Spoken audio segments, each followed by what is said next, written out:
সেই রাতেই ময়না চুপি চুপি বুড়ির বাড়ি গেল। বেশ দূরে বাড়িটা, ভাগ্যিস হাবুর মা বাড়িটা দেখিয়ে দিয়েছিল। কি নাদোষ নুদোষ গরু, গরুটা নিয়ে খড়ের গাদায় আগুন জ্বালিয়ে দেই, তাহলে ভাববে গরুটা হয়তো ছুটে গেছে।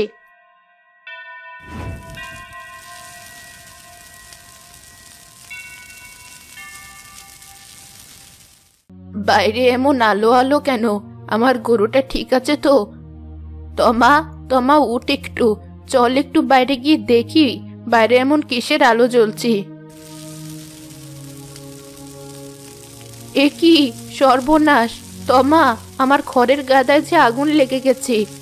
নানি দেখো, আমাদের গরুটাও নেই। আগে আগুনটা নেবা, না হলে যে বাড়িতেও আগুন লেগে যাবে।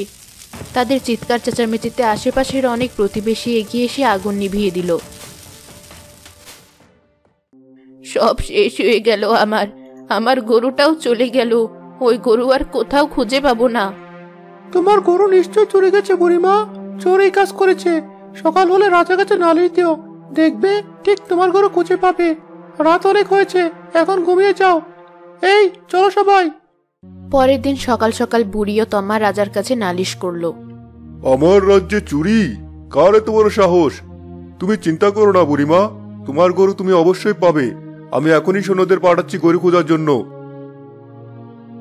তার আর দরকার নেই রাজামশাই, গরু আমাদের বাড়িতেই আছে।